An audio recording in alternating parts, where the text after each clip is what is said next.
सबसे पहले सवाल तो आज नवाज शरीफ साहब जो पाकिस्तान मुस्लिम लीग नवाज के पार्टी इलेक्शंस हुए उसमें बिला मुकाबला वो मुंतखब हो जाते हैं पार्टी सदर। इस पर बताइएगा, क्या इलेक्शन कमीशन को आपके नजर में एतराज होगा इस अनअपोज इलेक्शन पर? नहीं, दरअसल इनके इंतखाबात उन्होंने करवाए हैं बड़े तहम्मुल मजाजी के साथ। उन्होंने बाकायदा जो हमारा इलेक्शन एक्ट का 208 उसके मुताबिक उनकी तमाम जरूरियात को पूरा कर दिया। बाकायदा वर्किंग कमेटी भी है, कोर कमेटी भी है, जनरल कौंसिल भी है, वो सारे इनकी तमाम बाकायदा उनके इंतखाबात हो चुके थे 2 साल पहले। जनरल कौंसिल का भी, वर्किंग कमेटी का भी, एग्जीक्यूटिव कमेटी का भी, ये सारे इनके मुकम्मल थे। जब इसके बरक्स जो तहरीक इंसाफ है वो तो 5 साल से ना एग्जीक्यूटिव कमेटी है ना कोर कमेटी है। कोर कमेटी तो बराए नाम ही होती है और सिलेक्टेड होती है, लेकिन ना कोई जनरल कौंसिल है। ये सारी बातों को इलेक्शन कमीशन ने उस पर एतराज किया था। यहाँ एतराज करने की कोई गुंजाइश नहीं है और वो बाकायदा अपने एक पार्टी के सरबराह के तौर पर उन्होंने कागजात नामजदगी भी किए, उन्होंने बाकायदा सबको तलब भी किया और बिला मुकाबला हो गए। तो ये तो एक बड़ा पुरअमन तरीके से हो गया इलेक्शन, इस पर किसी को कोई एतराज नहीं है। अनअपोज पे बिला मुकाबला पे भी नहीं? हाँ, वो तो बिला मुकाबला सारे पार्टी के सरबराह जितने जो बाकी बड़ी पार्टी है सबके बिला मुकाबला होते हैं। नहीं, क्योंकि ये नून लीग, कमर साहब कथा कलामी की माफी, लेकिन यही नून लीग बड़ी तनकीद करती थी कि सिलेक्शन हो गई है, और जब आपको पता है ये सुप्रीम कोर्ट में केस भी जब जेर समात रहा। इलेक्शन कमीशन पाकिस्तान के पास इख्तियारात नहीं है कि वो आज खुद किसी पार्टी के इलेक्शन पर एतराज करें। अगर कोई पार्टी का कोई मेंबर, एग्जीक्यूटिव कमेटी का मेंबर, जनरल कौंसिल का मेंबर अगर वो एतराज करता है तो फिर इलेक्शन कमीशन उनके एतराज़ात करने का जवाब देता है, नोटिस जारी करेगा, तलब करेगा। लेकिन आज खुद इलेक्शन कमीशन इसके इख्तियारात उसके पास नहीं है इलेक्शन एक्ट के मुताबिक। एक बार इलेक्शन हो चुके हैं, इस पर बड़ी तब्दीली पाकिस्तान की सियासत में बड़ी अहम तब्दीली आ जाएगी। और जब नवाज शरीफ जो है फुल उन्होंने पूरी मुस्लिम लीग की कमांड संभाल ली है, आज उनके लहजा बड़ा सख्त था और उन्होंने आर्मी थी उस वक्त की, उसको कई भी उन्होंने क्रिटिसाइज किया। जनरल जहूर इस्लाम का नाम लिया जो कि DGI थे, और साथ साथ उन्होंने दीगर मामलात में भी अपना ज़ाहिर ख्याल किया। बिल्कुल, तो ये सारे मामलात बड़े अहम है और ये नजर ये आ रहा है कि ये अपनी काबीना में भी अहम तब्दीलियां करेंगे। और जिनके बारे में एक और बड़ी बात है कि काबीना में ऐसे मेंबर भी हैं जो कि आज़ाद उम्मीदवार की हैसियत से वो प्रेसिडेंट बन गए, अब वो वज़ारत उनके पास है। तो ये तो जो काबीना होती है, सियासी गवर्नमेंट होती है, उसमें कोई आज़ाद उम्मीदवार का तस्वर नहीं होता।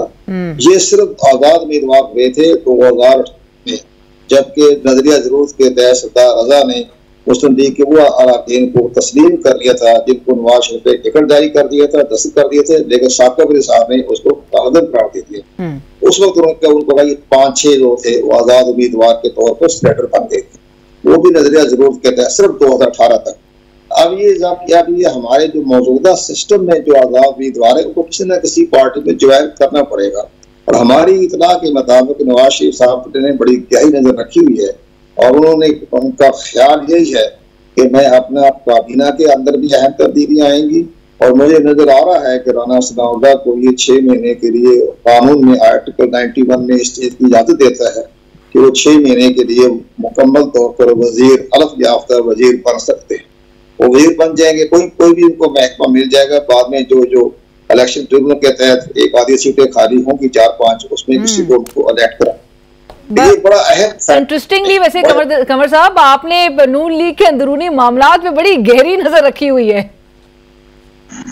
नहीं, ठीक है, नवाज शरीफ की पार्टी अपनी जमात है, ठीक है, उन्होंने बड़ा आज उनको जो एग्रेसिव स्टाइल दिया है, इससे पाकिस्तान के अंदर के सियासी माहौल में बहुत गर्मी आएगी और इसका रिएक्शन जो है दूसरी तरफ से भी आएगा, वो भी सख्त उनके रिएक्शन है। उनकी कौमी असम्बली में, सूबाई असम्बली में उनकी बड़ी अच्छी खासी मेजॉरिटी है, तो वो उस पर भी वो सख्त अपना रिएक्शन देंगे। तो आज जो उन्होंने सोच समझ के जिस अंदाज से उन्होंने जनरल ज़हीर का नाम दिया है, तारुल कादरी का नाम दिया है, परवेज इलाही का, वो जो रिवायती तौर पे जो नाम ले रहे थे वो बहरहाल उन्होंने नाम नहीं लिया। कमर साहब, मैं ये आपसे, ये मौजूदा हुकूमत जो बहुत जल्दी में ऐसा लग रहा है बड़े हेस्ट में कुछ फैसले कर रही है, जिसमें रिटायर्ड जजेस की इलेक्शन ट्रिब्यूनल्स में जो तैनाती का मामला है बजरिए ऑर्डिनेंस, इसकी मंजूरी को आप इस पूरे अमल को किस तरह से देख रहे हैं? आपको नहीं लगता कि एक बड़ा एक मशकूक अमल या इसका एक बज़ाहिर एक इंप्रेशन तो बड़ा सस्पिशियस सा आता है?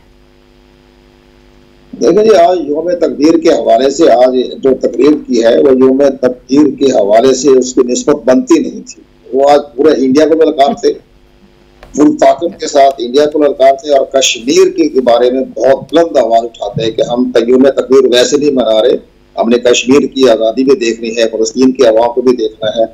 और इसके साथ साथ इंडिया को भी कहना था कि वहाँ के जो मुसलमान बुरी हालत में जिंदगी गुजार रहे हैं, हमने उनके भी तहफ़्फ़ुज़ करना है। ये सारी बातें उन्हें योम तकदीर के हवाले से उधर रुख अख्तियार करना चाहिए था। जो सियासी तकरीर जो थी आज वो नेक्स्ट डे कर लेते, 30 को कर लेते, जो हल्फ उठाते वो सदर का पाकिस्तान मुस्लिम लीग का, उस वक्त ये बात कर लेते। लेकिन आज उन्होंने तो सारे मामला आपको वो आज की तकरीर एक जलसे की तकरीर साउंड कर रही थी। नहीं, तकरीर मुझे तो इस बारे में मुझे तो बहुत ताफ़ुजात है। आज वो मौका नहीं था कि मुल्क की सियासत के बारे में बात करने का, वो पूरा इंडिया को दरकार थे आज। राइट। और इंडिया को दरकार कश्मीर के बारे में कश्मीरी अवाम के साथ खड़े होते कि जनाब 5 अगस्त को जो 2019 को जो दिया है आर्टिकल 370 तब्दील किया है इंडिया ने, हम इसका बदला लेंगे, हमको वापस लेके आएंगे तारीख को, वो बात करते हैं। उन्होंने बात ही नहीं की। तो एक नई बात थी जो कि एक पुरानी आदत है जिसमें हमें भी खिलाफ है, हमें तफजात है ये कहना कि जी मैंने तो बुला लिया था देसाई को, मेरे पीछे से मैंने किसी चुरा गाँव दिया, उन्होंने वो सारा मुआहदा मनसूख करवा दिया। ये तो फिर आर्मी स्टेप के ऊपर बात चलेगी ना, जो उनको फायदा हुआ देसाई के पास भी बनी थी, जो भी बहुत ज्यादा कारगिल की जंग हुई थी, वो सारी बातें वो ये बार बार दोहरा रहे हैं। बहरहाल उनके साथ जो हुआ है और ज्यादा बहरहाल हुई है उनके साथ। पर कमर साहब, अब मैं जरा इलेक्शन ट्रिब्यूनल्स पे आपका कमेंट जरूर चाहती हूँ कि इलेक्शन ट्रिब्यूनल्स की साख आपके ख्याल में कितनी मुतासर होगी कि हमें रिटायर्ड जजेस जो है वो उसको लीड करेंगे, उसको हेड करेंगे, और आपको लगता है कि अदलिया की तरफ से एक मुमकिना रद्द अमल सामने आ सकता है इस पर? लेकिन जो कल एक ऑर्डिनेंस आया उससे मुझे बड़ी हैरानगी हुई। वो ऑर्डिनेंस ये आया है कि जनाब इलेक्शन टूल में रिटायर्ड जजों की खिदमात भी हासिल कर ली जाएगी। ये बिला वजह ही हो गया ना। तो अब इस ऑर्डिनेंस को एक आपके हमारे पास हाई कोर्ट में जजों की तादाद है, मुकम्मल है, उसमें 5 या 6 हमें इलेक्शन ट्रिब्यूनल लेने के लिए हाई कोर्ट के जज ही आने थे, कुछ हैं भी काम कर रहे हैं। तो अब ये रिटायर्ड जजों का जो मसला पैदा किया गया है तो ये भी एक बाकी पार्टी के लिए शुबात का मसला पैदा हो जाएगा। रिटायर्ड जज के अंदर वो करंट नहीं होता जो कि सही मायनों में सिटिंग जज का होता है। बट तो आपके ख्याल में कमर साहब वजह क्या है इसकी? वजह क्यों महसूस हुई हुकूमत को ये करने की? इन्होंने जब जो ऑर्डिनेंस किया है कौमी असम्बली में जो बिल पास होगा इस ऑर्डिनेंस पर शदीद तहफ़्फ़ुज़ात की जाएंगे। ठीक है, ये तजर्बा नाकाम हो चुका है। ये जो रिटायर्ड जजों का तजर्बा जो था ये 2013 में नाकाम हुआ और ये इसके बाद ये 2018 में भी नाकाम हुआ।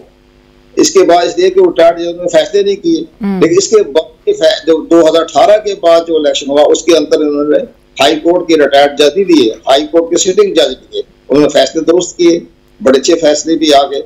लेकिन रिटायर्ड जज तो अपने काम ही नहीं करते, वो तनख्वाह लेंगे 15 लाख रुपए पर मंथ के हिसाब से वो गुजारा कर देंगे, 5 साल गुजर जाएंगे, फैसले नहीं आने।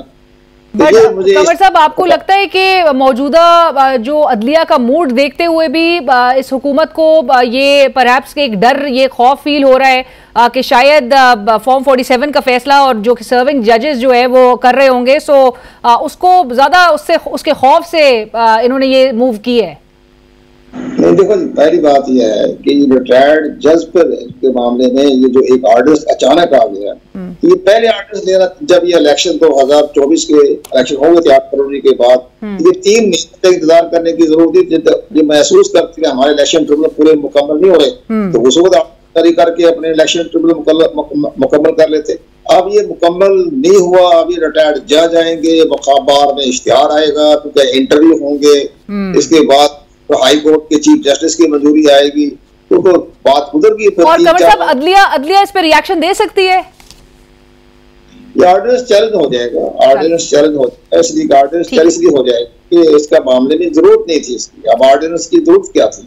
इलेक्शन रिटायर्ड जज, अगर आपने रिटायर्ड जज ही लगाने हैं जिसके बारे में हमें तहफ़्फ़ुज़ात, सबको सिविल सोसाइटी को भी तहफ़्फ़ुज़ात है, रिटायर्ड जज सिटिंग जज लगाए। हुकूमत ने अपने हाथों ही ये मामले को भी मशकूक बना